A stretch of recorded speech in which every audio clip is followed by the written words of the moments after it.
Good morning, viewer. I am Saurabh Kumar Sinha, your physics faculty for IIT JEE Mains, Advanced and NEET.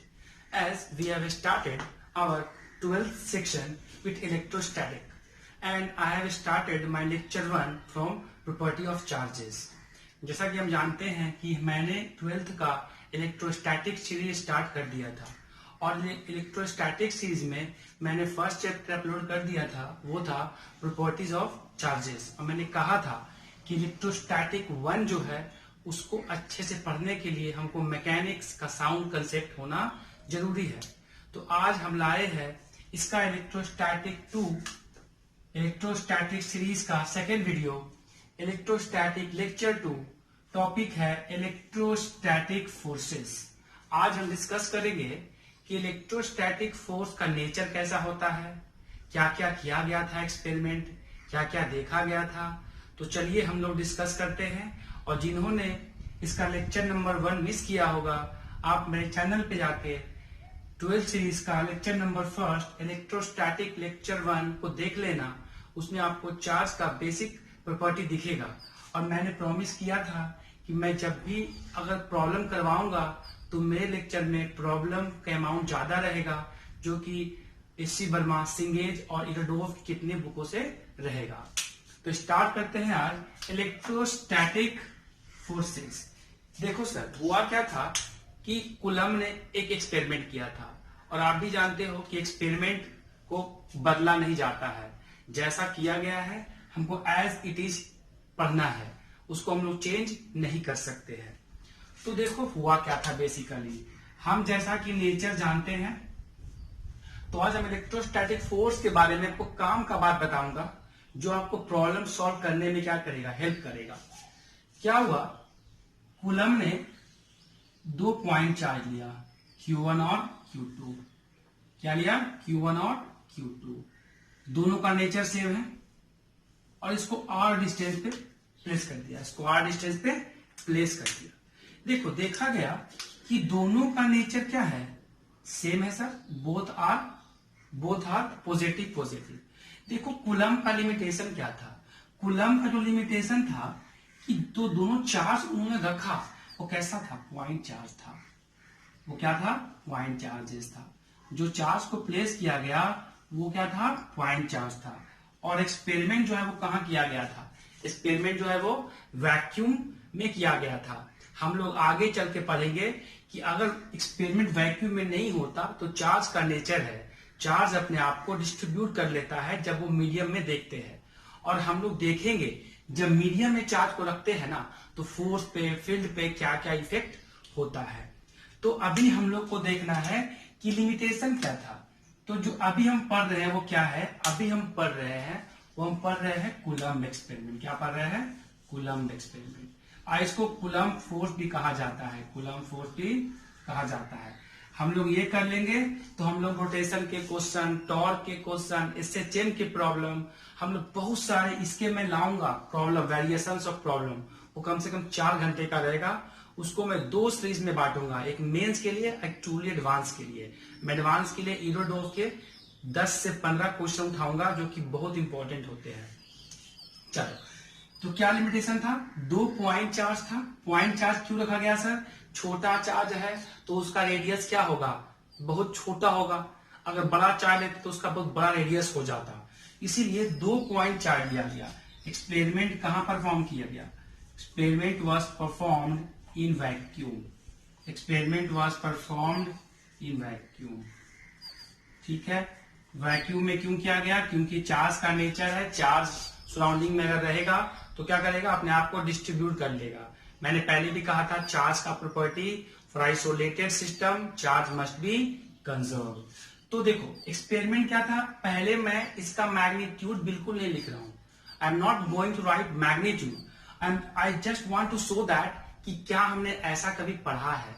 और मैंने अपने first chapter में इलेक्ट्रोस्टैट को, electrodynamics को और एक्सरे को, सबको क्या किया था, बिल्कुल कोरिलेट कर दिया था।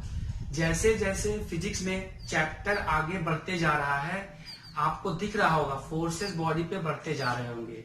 ठीक है, तो बस अब यहाँ पे समझो कि फोर्स सिर्फ चार्ज पे लगेगा। हमको चार्ज जब तक मैकेनिक्स पढ़ते रहे तो हम लोग मास पे फोर्स को देखने का आदत हो गया।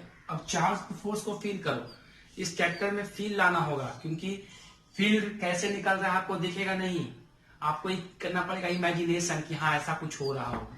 तो I will tell you stories and I will make sure that आपको टॉपिक में मजा है। तो हम देख लिए इनका क्या था लिमिटेशन, पॉइंट चार्ज था, एक्सपेरिमेंट कहाँ किया गया, वैक्यूम में।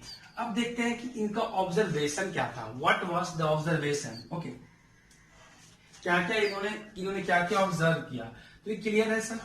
क्या था लिमिटेशन, पॉइंट चार्ज लिया था, एक्सपेरिमेंट कहाँ था, वैक्यूम में। आप जानते हो वैक्यूम में मीडियम तो होता नहीं है, वैक्यूम में कोई मीडियम नहीं होता है। देखते हैं थोड़ा सा, ठीक है। देखो आप जानते हो कि दोनों चार्ज का कैसा नेचर है, पॉजिटिव, तो उसका फोर्स कैसा होगा, रिपल्सिव। फोर्स क्या होगा, रिपल्सिव होगा। मतलब कि कुछ फोर्स का जैसा लिख दूं, देखो सर अब कुछ माल करूंगा मैं, फोर्स का बात कर रहा हूं। फोर्स कैसा क्वांटिटी है, force is a vector quantity. Means अगर फोर्स का मैग्नीट्यूड लिखता हूं मैं जो कि होगा न्यूटन, तो मुझे उसका डायरेक्शन भी दिखाना पड़ेगा। तो देखो ये फोर्स कौन फील कर रहा है, Q1 कर रहा है फील, किसके वजह से, Q2। तो ये क्या हो जाएगा, force on one due to two. समझे इसका क्या नोटेशन है। अब Q2 देखो, Q2 फोर्स फील कर रहा है बाहर की तरफ, किसके वजह से, Q1 की वजह से। तो ये क्या लिख दूंगा मैं, force on two due to one. ठीक, अब देखो सर इतना कहते ही हमको इसका दो बात तो दिख गया, दो चीज हमको एकदम ऑब्जर्व हो गया। पहला पॉइंट देखना सर, क्या कोई कांटेक्ट है दोनों चार्ज में, ये फोर्स फील हो रहा है, कोई कांटेक्ट है दोनों में, नहीं है। तो मैं क्या लिख सकता हूं, अगर मैं बात करूं ऑब्जर्वेशन का, तो मैं क्या लिख सकता हूं कि ये नॉन कांटेक्ट फोर्स है, इसमें कोई बुराई वाली बात नहीं है सर। ये कैसा फोर्स है, नॉन कांटेक्ट फोर्स।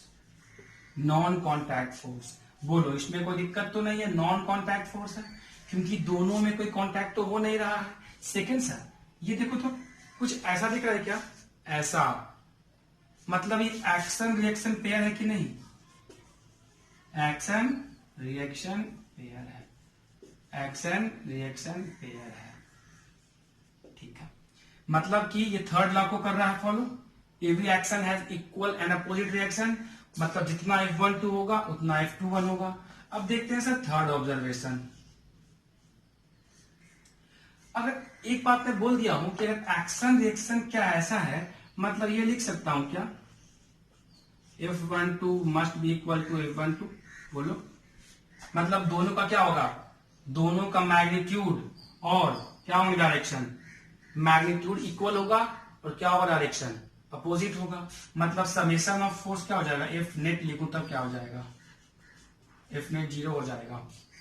ओके, मतलब अभी मैंने क्या देखा, एक्सपेरिमेंट कहां किया गया था, वैक्यूम में किया गया था। चार्जेस कैसे लिए गए थे, पॉइंट चार्जेस, जो चार्ज लिए थे वो कैसे लिए थे, पॉइंट चार्जेस। ओके, तो देखो सर पहला ऑब्जर्वेशन क्या था, नॉन कॉन्टैक्ट फोर्स, इसमें कोई बुराई वाली बात नहीं थी। दूसरा एक्शन रिएक्शन पेयर था, दिख रहा आपको, मतलब कि दोनों का मैग्नीट्यूड इक्वल होना चाहिए और डायरेक्शन अपोजिट होना चाहिए। हम लोग पढ़ चुके हैं इक्विलिब्रियम का कंडीशन, नेट फोर्स 0 कब होता है, जब उनका मैग्नीट्यूड सेम रहे और डायरेक्शन क्या रहे, अपोजिट रहे। तो मतलब एफ नेट 0 है सर सिस्टम पे। ठीक है, अब मैं 4 पॉइंट लिखूं सर, याद करना, अगर सिस्टम पे एफ नेट 0 है, अगर सिस्टम पे नेट फोर्स 0 है, तो कुछ याद करो, हमने पढ़ा था, याद है ये second law, if F net और F external is D P by D T, D P by D T. अगर किसी सिस्टम पे नेट फोर्स 0 रहता है तो बताओ कंजर्व क्या रहता है, नेट फोर्स 0 तो कंजर्व क्या रहता है, मोमेंटम कंजर्व रहता है। तो लिख सकता हूं since F net is 0 so dp is what, so momentum is conserved or not sir, momentum is conserved। ये बात कितनों को समझ में आया, मोमेंटम इज कंजर्व्ड। ठीक है, मोमेंटम इज कंजर्व्ड। अब बताओ सर, अगर मेरा मोमेंटम कंजर्व्ड है, अगर मेरा मोमेंटम कंजर्व्ड है इसको यहां पे लेके जा रहा हूं मैं। अगर मोमेंटम कंजर्व्ड है मतलब लिख सकता हूं क्या, initial momentum is equal to final momentum. जो मेरा मोमेंटम इनिशियल होगा मेरा वही मोमेंटम क्या होगा, फाइनल। क्योंकि सेकेंड लॉ ऑफ हम लोग पढ़ चुके हैं, सेकेंड लॉ ऑफ मोशन क्या बोलता था कि अगर सिस्टम पे एफ नेट जीरो है तभी और तभी मोमेंटम कंजर्व हो सकता है। हमने सेंटर ऑफ मास में बहुत सारे क्वेश्चंस लगाए थे, ठीक है। अगर ये जीरो है तो सर सेंटर ऑफ मास क्या हो जाएगा, सेंटर ऑफ मास रेस्ट में हो जाएगा। तो लिख सकते हैं क्या, m1v1 बराबर m2v2, m1v1 बराबर m2v2। If momentum is conserved mean centre of mass must be at rest. Please यहां तक आप लोग नोट डाउन कर लो सर, यहां तक नोट डाउन कर लो। हम लोग इसकी देखेंगे, पूरा अच्छे से करेंगे ऑब्जर्वेशन और बाद में सवाल हम लोग सॉल्व करेंगे।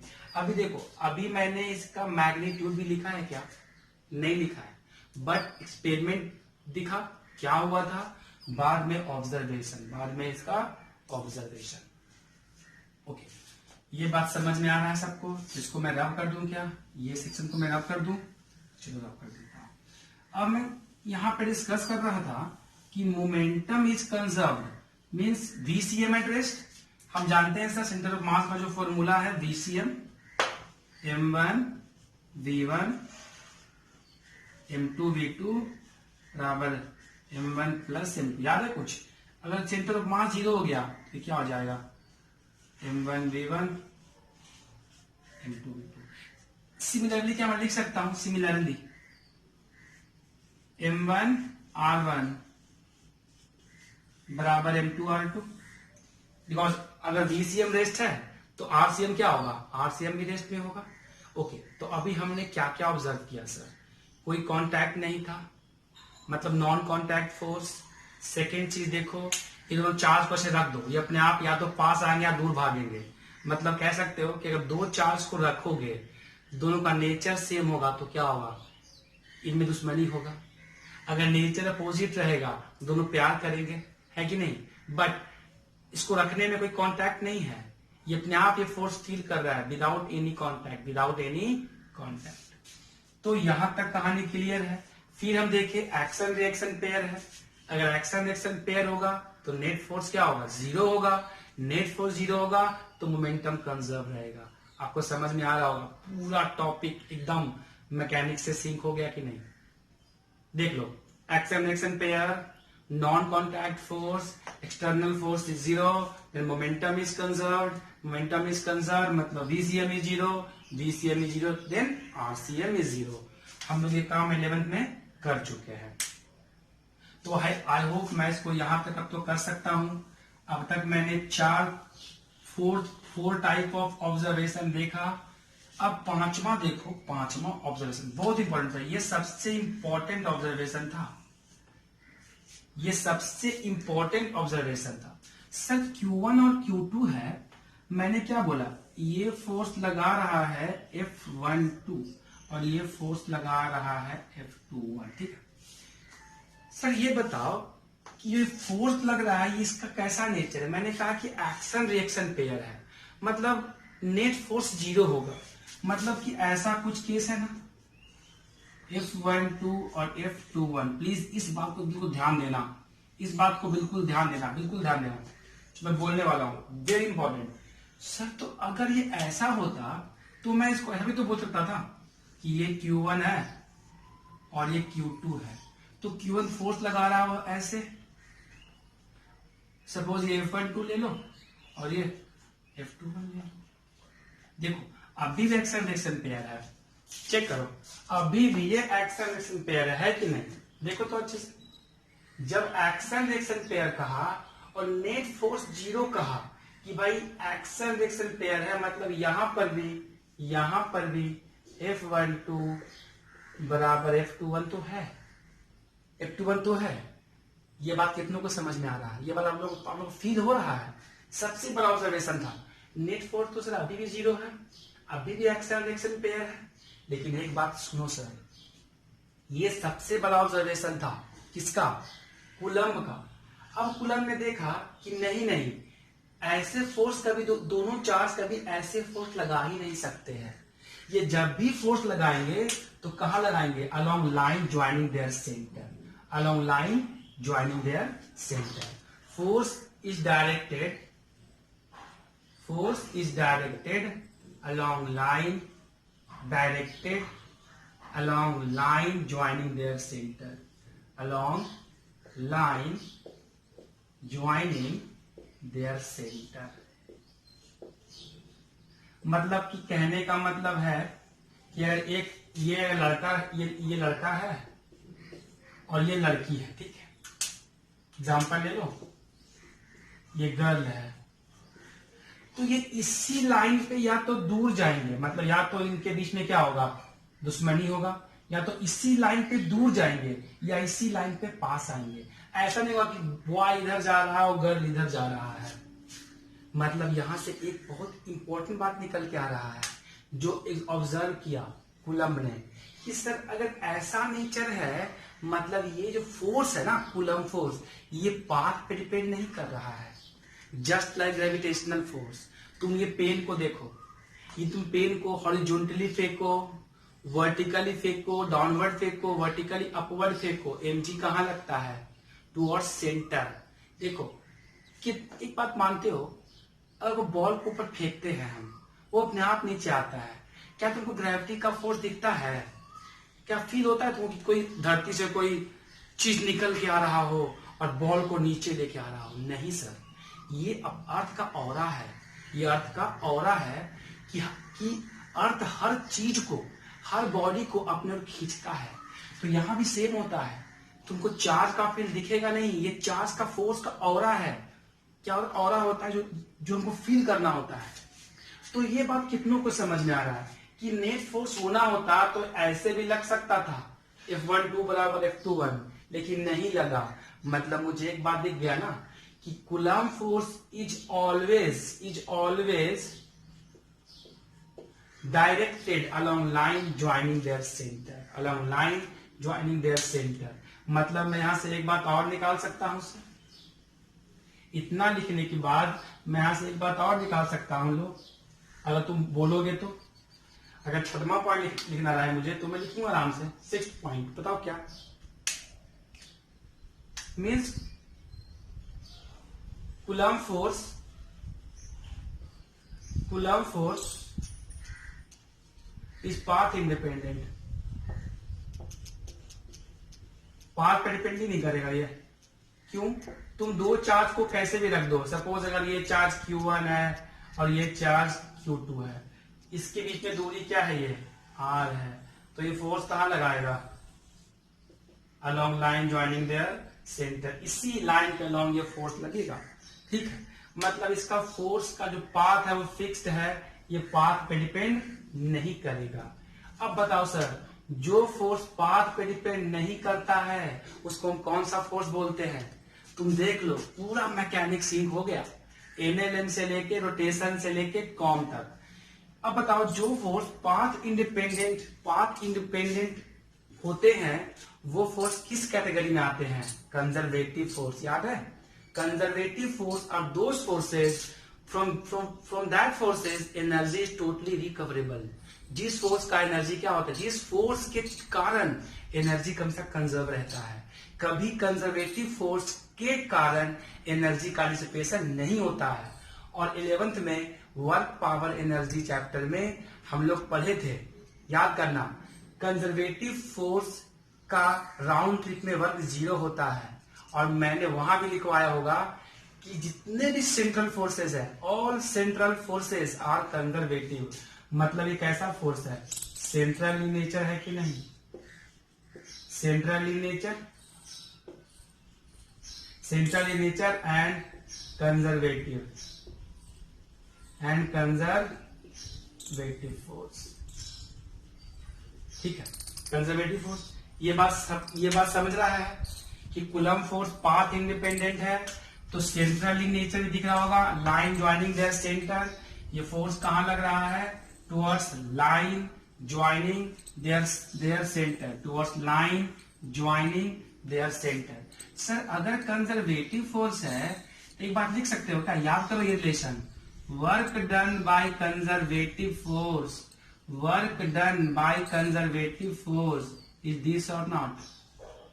Work done by conservative force is negative of potential energy, is negative of potential energy. याद करो, मैंने बताया था, या इसका वाइस वर्सा भी सही होगा, वर्क डन नेगेटिव तो एनर्जी क्या होगा? पॉजिटिव। बट अभी हम इलेक्ट्रोस्टैटिक पोटेंशियल एनर्जी नहीं पढ़े हैं, लेकिन फील तो कर सकते हो। देखो, पोटेंशियल एनर्जी किसका फंक्शन होता है? पोटेंशियल एनर्जी हाइट का फंक्शन होता है। mgh, मास कांस्टेंट, mdh नहीं है, mgh मास कांस्टेंट है, g कांस्टेंट है, मींस हाइट का फंक्शन है। मतलब हाइट को बढ़ाओगे तो पोटेंशियल एनर्जी क्या रहेगा? पॉजिटिव। और फिजिक्स में पॉजिटिव और निगेटिव का मतलब इंक्रीज और डिक्रीज होता है, इंक्रीज और डिक्रीज होता है। तो हम देखते हैं यहाँ पे, सपोज अगर मैं इस पेन को नीचे गिरा रहा हूं, इसको कौन सा फोर्स नीचे लेके आ रहा है? आप लोगों ने मुझे कहा था कि सर वीडियो हिंदी में बनाओ, इसलिए मैं हिंदी में बना रहा हूं, और हिंदी में वाकई में फील आता है सर। ये अगर इसको नीचे लेके mg आ रहा है, बताओ mg फोर्स कहां लग रहा है? नीचे। डिस्प्लेसमेंट कहां हो रहा है? नीचे। तो जानते हैं वर्क का फॉर्मूला है फोर्स इन टू डिस्प्लेसमेंट, साथ में कॉस आता है, स्केलर है। अब बताओ, फोर्स भी डाउनवर्ड, डिस्प्लेसमेंट भी डाउनवर्ड, कितना एंगल है? 0 डिग्री। तो वर्क क्या होगा? पॉजिटिव। ठीक है, वर्क क्या होगा? वर्क क्या होगा? पॉजिटिव। देखना अच्छे से। बट पोटेंशियल एनर्जी का क्या हो रहा है सर? पोटेंशियल एनर्जी जो है वो जैसे जैसे बॉल नीचे आ रहा है उसका हाइट क्या हो रहा है? डिक्रीज हो रहा है। तो पोटेंशियल एनर्जी क्या होगा? Decrease. That's why I put a minus sign here. But see, if the case is reversed, if the pen is thrown upward means work done by gravity is negative, gravity is pulling it downward, but displacement is upward. What is the angle? 180 degree, and cos 180 is -1. So work done by conservative is negative, but see, height is increasing or not. That's why this lesson is also hold for conservative force or not. So energy is always conserved. Okay, can I rub this section here? Now see sir, for variable force, for variable force,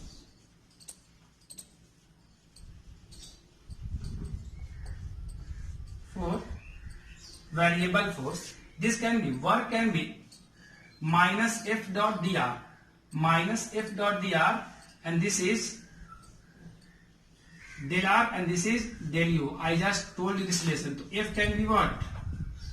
Minus del u by del r, minus del u by del r, you know, minus del u by del r।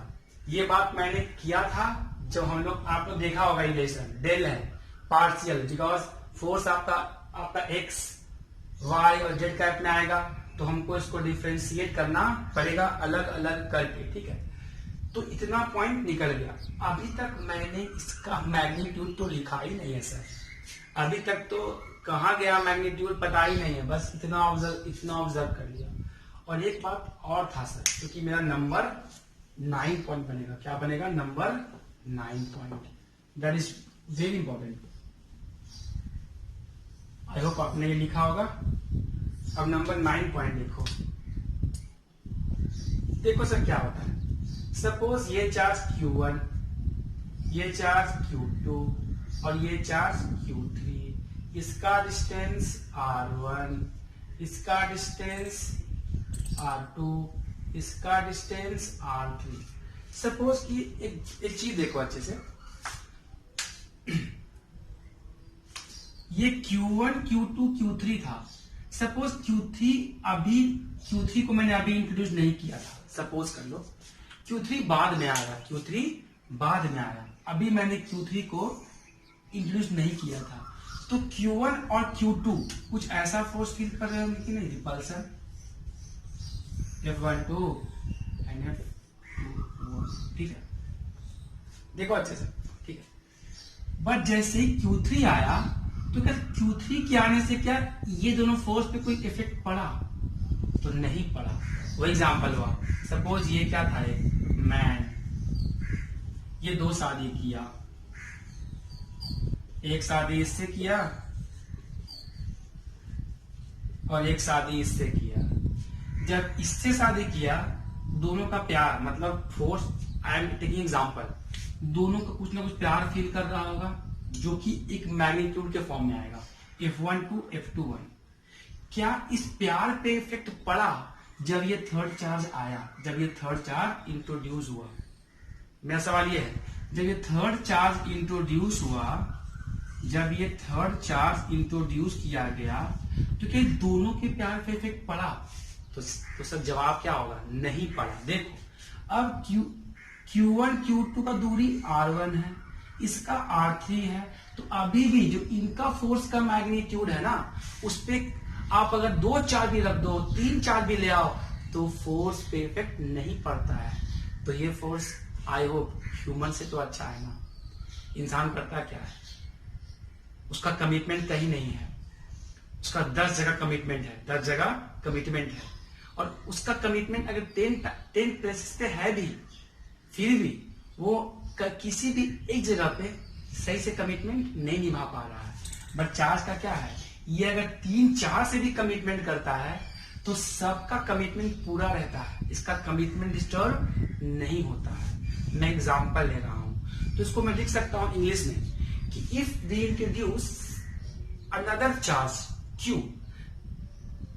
at somewhere else, then it has no effect on the initial forces which were acting between the charges. Okay, आगे चलते हम लोग इसको principle of superposition कहेंगे, principle of superposition कहेंगे। ये बात समझ में आ रहा होगा? ऐसा केस है सर कि मैं हूं, सपोज ये ऐसा कुछ देखो मार्कर है, Q1 Q2 है, R डिस्टेंस पे है, कुछ ऐसा फोर्स, ये इधर तो ये ऐसा force feel, repulsion force feel कर रहा है, ऐसा अचानक एक यहाँ पे चार्ज रख दिया गया, तो क्या होगा, इसका फोर्स का कोई इफेक्ट नहीं पड़ा, आपको ये फील हो जाएगा जब आप देखोगे चार्ज का फोर्स का मैग्नीट्यूड। तो चलो आपको दिख गया होगा, मैंने पूरा मैकेनिक्स सिंक कर दिया, मैंने पूरा मैकेनिक्स जो है वो सिंक कर दिया इसमें। चलो अब देखते हैं magnitude of coulomb force, magnitude of coulomb force. I hope आपको सभी चीज समझ में आ रहा होगा। देखो coulomb force Q1 Q2 distance R, force कैसा फील होगा, फोर्स कैसा फील होगा, Q1 फील करेगा इधर को और Q2 फील करेगा इधर को।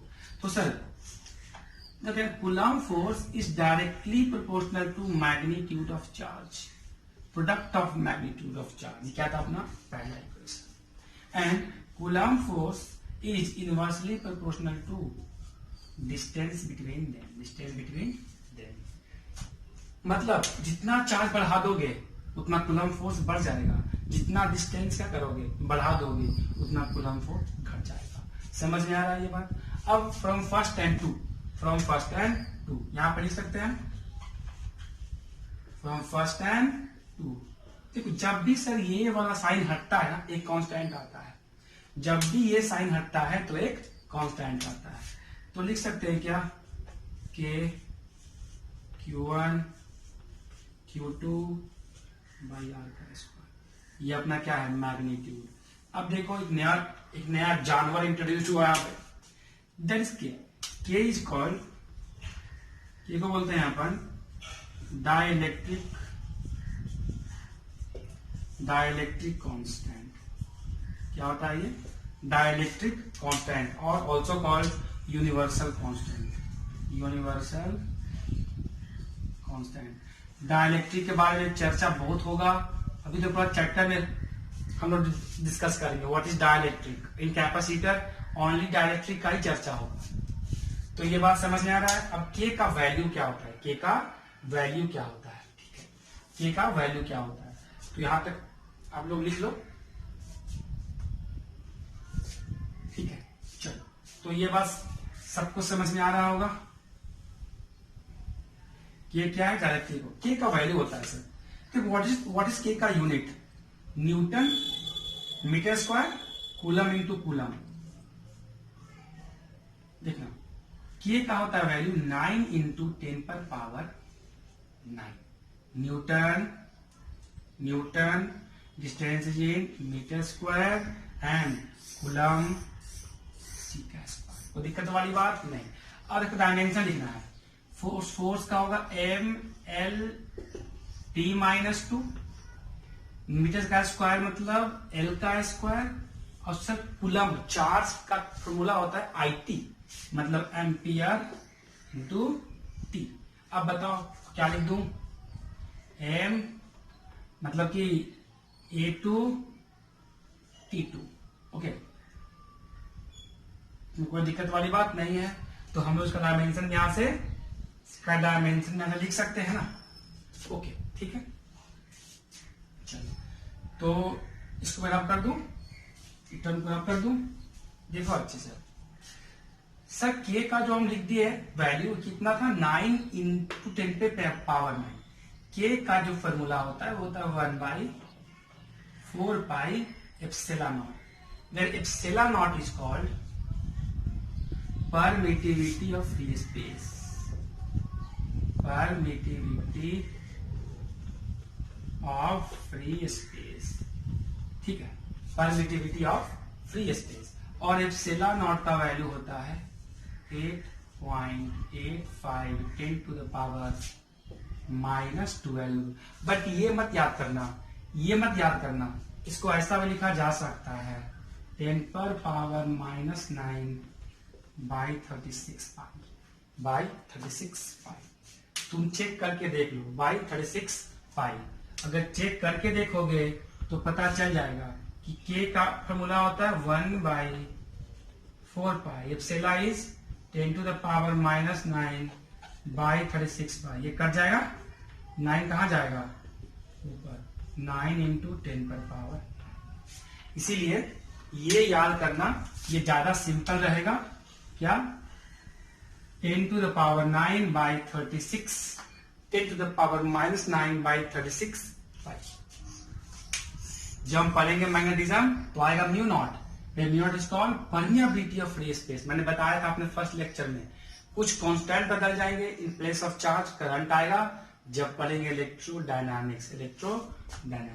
तो आई होप, देखो अगर मैं एक सिंपल भाषा में बोलूं, एक सिंपल भाषा में, एकदम सिंपल लैंग्वेज में, कि तुमको कूलम फोर्स चाहिए तो क्या करोगे? के को मल्टीप्लाई करोगे दोनों चार्ज से और दोनों का डिस्टेंस का क्या हो जाएगा आर का स्क्वायर।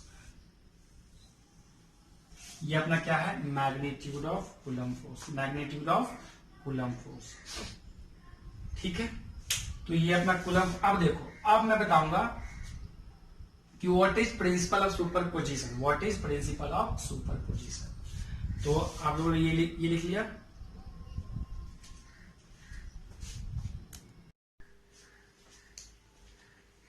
मैंने जो फोर्स का वैल्यू है वो लाया था के Q1 Q2 by are square. पहले हम लोगों ने कूलम का एक्सपेरिमेंट देखा, उसके बाद ऑब्जर्वेशन देखा। Based on the observation electrostatic work को मैंने पूरा मैकेनिक्स से सिंक कर दिया। सेंटर ऑफ मास आ गया, वर्क, पावर, एनर्जी आ गया। अब देखते हैं कुछ और भी एस्पेक्ट्स, क्योंकि मुझे ये वीडियो जो है इलेक्ट्रोस्टैटिक फोर्स के फीचर, मैग्नीट्यूड कैसा बिहेव करता है वो दिखाना है। और मैं पहले ही बोल चुका हूं लेक्चर 2 जो है वो 2 घंटे का रहेगा, एक मेंस का और एक एडवांस का। तो चलते हैं। के को हम लोग बोलते हैं डाइलेक्ट्रिक कांस्टेंट। इसका वैल्यू कांस्टेंट जो कि मीडियम पे डिपेंड करता है, के is 1/4 pi epsilon not which is 8.85 10 to the power -12 called permittivity of free space, and epsilon naught is also written as 10 to the power -9 by 36 pi. Look sir, k is 1/4 pi. If epsilon naught is remembered in this way now, so it is more easy to remember you the constant. Okay, so always remember epsilon naught in this way. Okay, this was the magnitude of force which we have seen. If the magnitude or product of charge increases, force increases, and if distance between the two charges increases, force decreases, which we have seen. Okay, now we will see some more various aspects, like when the whole setup is taken into some medium, then what effect it has on force. And one property I have told you that is, suppose if two charges were kept at distance r and suddenly a charge is brought up, then what impact does a third charge will have on the forces. मतलब कि मान लो कि दो charge है और मैंने कोई third charge ले आया, तो क्या उस फोर्स पे, थर्ड चार्ज को लाने पे क्या फोर्स बदला, क्या फोर्स हैम्पर हुआ? और मैंने इसके बारे में बात किया था, लेकिन कहा था कि मैग्नीट्यूड पहले पता होना चाहिए, पहले हमको मैग्नीट्यूड पता होना चाहिए। ओके, तो रब करते हैं इस सिस्टम को, हम रब करते हैं और आगे चलते हैं।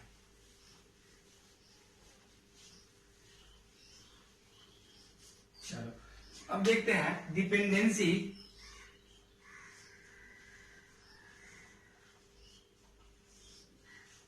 On medium. कुछ एस्पेक्ट्स हैं वो हमको देखना पड़ेगा, जैसा कि के क्या होता है, epsilon is equal to epsilon naught into epsilon R. कुछ टर्म्स है, इसको मैं एप्सिला एम बोलूंगा, where epsilon M is called absolute permittivity of medium, absolute permittivity of medium. Okay, epsilon naught, you know, it is permittivity of free space, permittivity of free space, and epsilon r is called, very important, relative permittivity, relative permittivity. ये ER जो है वो अलग अलग medium के लिए अलग अलग आपको वैल्यू दिया रहेगा कि ER जो है वो वैक्यूम के लिए और एयर के लिए 1 होता है, ER जो है वो वाटर के लिए 81 होता है, और ER जो है मेटल के लिए इनफिनाइट होता है। तो ER का वैल्यू जो है वो डिपेंड्स अपॉन मीडियम है। ER इज 1 फॉर वैक्यूम और air, for vacuum and air, ER is 81 for water, and ER infinity होता है मेटल्स के लिए। ठीक है, कुछ टर्म्स है, EM is equal to E naught into ER, when EM is called absolute permittivity of medium, E naught is called permittivity of free space, ER is called relative permittivity। तो एक बात हम लोग बस ये टर्म को ध्यान देते हैं कि EM can be, so here K can be written as 1 by 4 pi epsilon m or not, which is equal to 1 by 4 pi epsilon naught into epsilon r. Okay, and now see, if ER is 1 for vacuum, I will get the same result or not? 1 by 4 pi epsilon naught Q1 into Q2 by R का square. So we will see different aspects. Please do write all the constant values. EM is equal to E naught into ER. Just understand this concept. If the whole setup is taken into some medium, suppose the whole charge is dipped into the medium, then what effect does it have on the electrostatic force? How it increases, it decreases, or remains constant? We will see. Okay. Can I wrap this thing?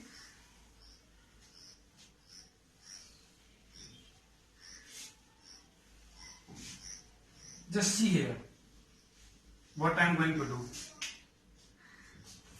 Since my force on medium will be K Q1 Q2 by R का square, And I just mention here ER is 1 for vacuum. For vacuum. ER is 81 water for different medium. ER is infinity for metals. See here, sir. What happens? This is FM is force in medium. Force in medium. K can be 1 by 4 pi epsilon naught into epsilon r.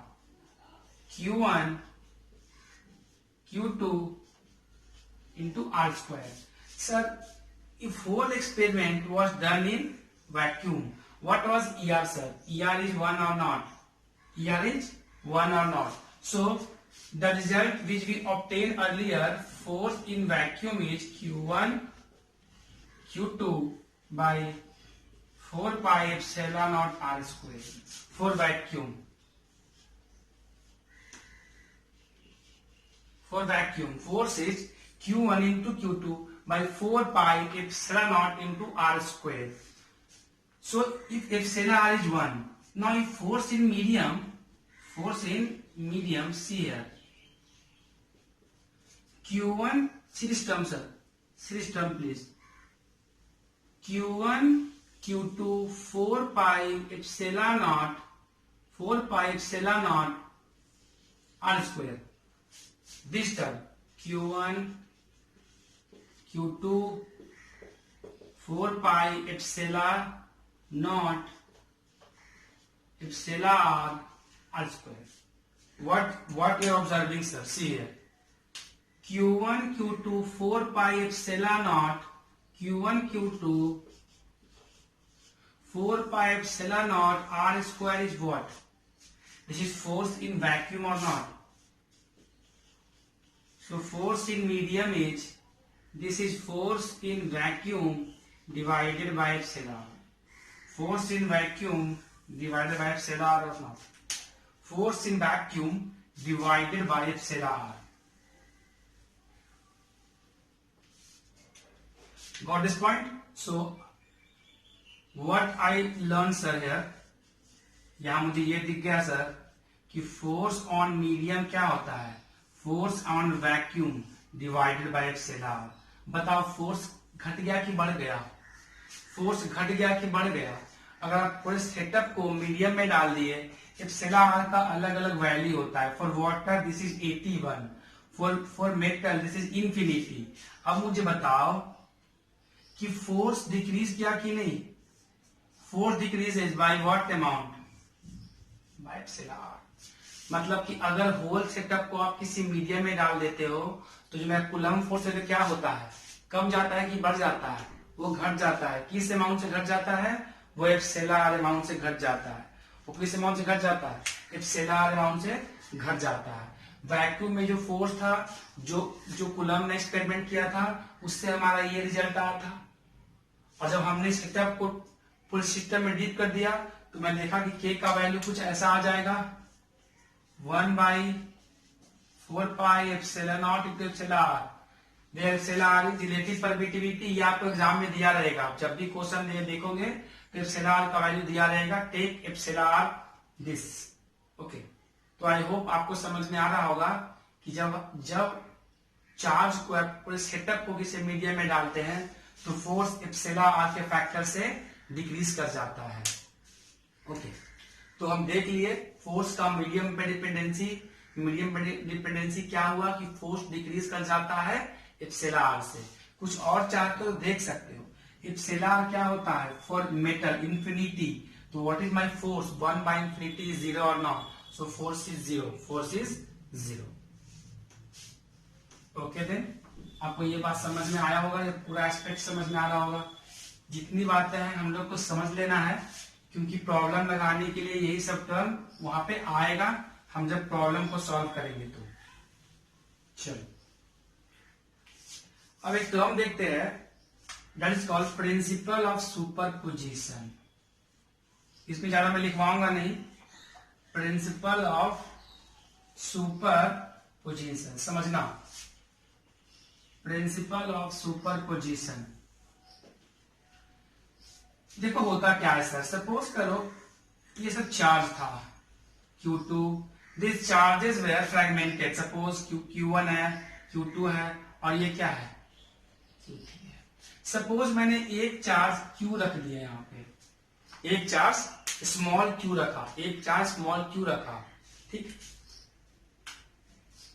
Suppose इसका जो distance है वो क्या है r1, इसका distance है जो r2, इसका डिस्टेंस क्या हो गया r। मुझे ये बताना ये q पे कितना फोर्स लग रहा है q पे, तो पहला फोर्स तो Q3 लगा रहा है, let's say this force is F3।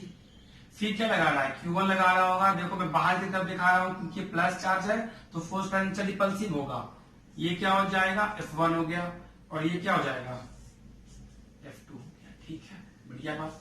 कोई पूछे what is net force on this charge Q, तो इस चार्ज Q जो है, ये Q चार्ज जो है वो तीन चार्ज के चलते इस पे फोर्स लग रहा है, ठीक है। पहला फोर्स क्या हो गया F3 जो कि Q3 के कारण लग रहा था, Q1 के चलते F1 लग रहा था और Q2 के चलते ये लग रहा था। देखो सर मैंने एक बात बताया था आपको कि सपोज ये आप अब यहाँ पे रख लो, अभी इसको यहाँ पे रख लो, एक एग्जांपल से मैंने बताया था अगर ये Q1 है, ये Q2 है और ये Q3 है, सपोज कर लो एग्जांपल ले रहा हूं मैं R1 R2 R3। सर देखो सपोज अभी दो चार्ज रखे थे, अभी दो चार्ज रखे थे, डिस्टेंस क्या था R1, ठीक। तो फोर्स कितना लगा होगा Q1 Q2 के Q1 Q2 बाई R1 का स्क्वायर, क्योंकि अभी हम लोगों ने मैग्नीट्यूड तो देख लिया है। सडनली जब थर्ड चार्ज को हम प्लेस कर दिए तो क्या जो इनिशियली फोर्स दोनों में लग रहा था उस पर कोई इफेक्ट पड़ा, उस पर कोई इफेक्ट हुआ, पहले मुझे बताओ। क्योंकि अब जो ये फोर्स है वो क्या हो जाएगा Q1 Q3 के Q1 Q3 बाई R3 का स्क्वायर, के Q1 Q2 बाई R2 का स्क्वायर। तो क्या इस थर्ड चार्ज को रखने पे इन दोनों पे इफेक्ट हुआ। मैंने इसका एग्जांपल लिया था 5 मिनट पहले कि अगर दो चार्ज या तीन चार्ज के पास कोई फोर्थ चार्ज को रख दो तो फोर्थ चार्ज का इफेक्ट नहीं होता है जो पहले फोर्स लग रहा होता है, ठीक है। एग्जाम्पल लिया था, I also related with human being also, कि अगर दो तीन लोग हैं, there having much more love between them, if suddenly some other person comes then love get distributed, but this is human nature sir, this is not the nature of electrostatic force. इसका ऐसा nature नहीं होता है। अगर दो charge है उसके बीच में डिस्टेंस R1 है, सडनली कोई थर्ड चार्ज अगर रख दोगे तो थर्ड चार्ज के आने से इन दोनों के फोर्स में कोई इफेक्ट नहीं पड़ेगा। तो मैं अगर नोट पॉइंट बना के लिखना चाहूं तो मैं लिख सकता हूं कि if A third charge is kept anywhere between any two charges, then third charge is having no effect on the force which they were feeling initially। ठीक है, इस पे डिस्कस किया गया था, लेकिन मैंने कहा था कि अभी फोर्स का जो मैग्नीट्यूड है हम लोग नहीं किए हैं, तो शायद समझना थोड़ा सा दिक्कत आएगा। क्यों, देखो हम जानते हैं भाई जब भी कूलम फोर्स लिखोगे ना तो K को मल्टीप्लाई करोगे दो चार्ज से, किससे, दो चार्ज से, और उसके बीच में डिस्टेंस का स्क्वायर करोगे, ये है ना मैग्नीट्यूड। बट ये फोर्स है तो इसका डायरेक्शन लिखना पड़ेगा, तो इसका मैग्नीट्यूड तो हम देख लिए, डायरेक्शन बाहर की ओर बाहर की ओर बाहर की ओर। बट ये क्या बोलता है principle of superposition, since force is a vector quantity, तो मैं बोलूंगा find F net on this Q, तो दिस विल ऐड वेक्टोरियली और नॉट, तो एफ नेट क्या लिखोगे, F net is F1 plus F3 लिखोगे ना। So this force is added vectorially और नॉट, बिकॉज फोर्स है, वेक्टर तो ऐसे सिंपल वे से ऐड होता नहीं है, 2 + 3 5, vector can't be added, vector is only added by triangle law and parallelogram law, so this is vector sum or not, this is vector sum, are you getting my concept? So what is principle of superposition? कि अगर बहुत सारा charge रखा हुआ है और किसी एक चार्ज पे मुझे नेट फोर्स निकालने के लिए कहा जाए तो मैं क्या करूंगा, उसको वेक्टोरियली ऐड कर दूंगा, ठीक है।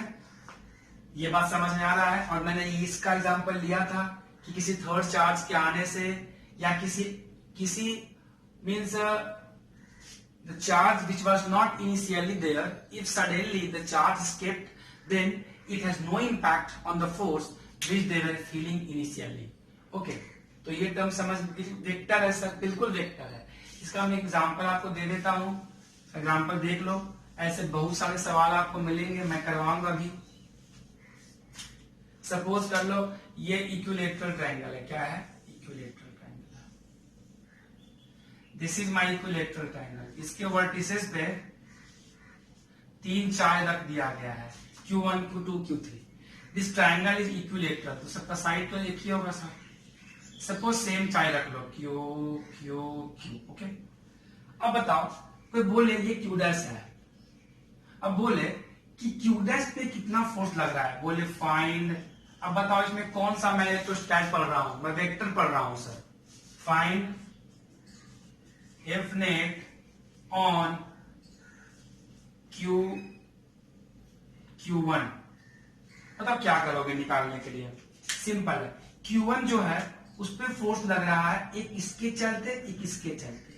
इसके चलते फोर्स बाहर की अंदर, इस फोर्स को बोलो F, बोलो क्यों बोलोगे? Q1 है, Q है, डिस्टेंस सेम है। इसके चलते कहां लग रहा है? बाहर लग रहा है। Let's say F, this is my net और नॉट। अब बताओ, हो गया 60 डिग्री है, तो निकाल लोगे F नेट। हमको F नेट निकालना आता है। F नेट इज F का स्क्वायर, मतलब हम जानते हैं ना कि F नेट लिखूंगा मैं, तो मैं F नेट क्या लिखूंगा? जो फॉर्मूला है मेरे पास, A स्क्वायर, मतलब इसका नाम F1 दे दो, इसका नाम F2 दे दो। F1 का स्क्वायर, F2 का square, 2 into F1 F2 into cos theta, सही है। But Q into Q1 by A square, so लिख सकते हैं क्या? F1 बराबर F2 बराबर F, इन दोनों का क्या है? मैग्नीट्यूड सेम है। ऐसा बहुत सारा सवाल मिल जाएगा आपको, यहाँ नेट फोर्स निकालो, यहाँ निकालो, तो निकाल लोगे ना। अगर मैं बोलूं कि 4 चार्ज स्क्वायर पे रखे हुए हैं, हम तब पर भी निकाल सकते हैं। समझ में आ रहा है ये बात?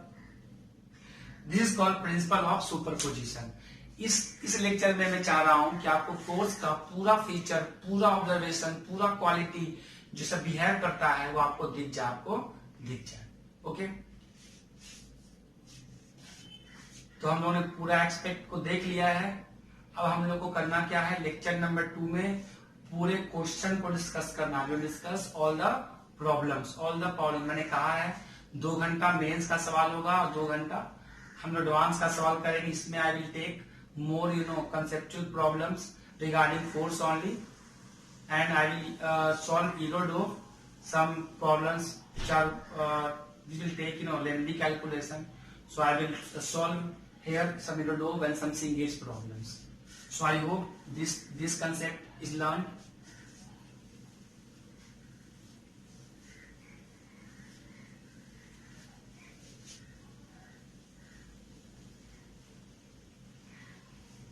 So I did every aspect of Coulomb force. So please share this video because every aspect is so means clearly mentioned. मैंने हर बातों को बड़े अच्छे से मेंशन किया है, तो आप इसको देखो वीडियोस को। 12th का मैं स्टार्ट किया हूँ सीरीज, बस वीडियोस देखो। और कोई भी प्रॉब्लम्स आता है, suppose you want some chapter to be covered, because मैंने कहा था कि मैं जो 3rd वाले वीडियो है वो आप लोग के ही चॉइस से बनाऊंगा। अभी मेरे पास बहुत सारे चॉइसेस आए हैं वीडियो के, ठीक है, बहुत सारे। अभी नीट का पेपर है, तो बहुत लोगों ने मुझे कहा है सर मॉडर्न फिजिक्स पे वीडियो बना दो। मॉडर्न फिजिक्स के कुछ टॉपिक पे वीडियो आया है बनाने के लिए। मॉडर्न फिजिक्स पे आया है, कितनों को है आरसी सर्किट पे चाहिए वीडियो। आरसी सर्किट में क्या होता है उन लोगों को समझ में नहीं आ रहा है। कुछ टॉपिक ले लूं मैं, तो बस बहुत सारे बच्चों ने कैलोरीमेट्री भी कहा है कि कैलोरीमेट्री भी चाहिए, ठीक है। और बहुत सारे चैप्टर्स ने कहा, कितनों ने कहा रोटेशन चाहिए, रोटेशन पे वीडियो चाहिए तो मैं इन चारों टॉपिक पे वीडियो जो है बनाऊंगा। और एक टॉपिक और है 2D मोशन पे, बहुत लोगों ने मुझे कमेंट व्हाट्सएप किया है कि 2D मोशन पे मुझे वीडियो चाहिए। तो ये जो थर्ड वाला वीडियो है वो जो मैं आपके डिमांड से बनाऊंगा, उसके लिए हो सके तो आप टेक माई व्हाट्सएप नंबर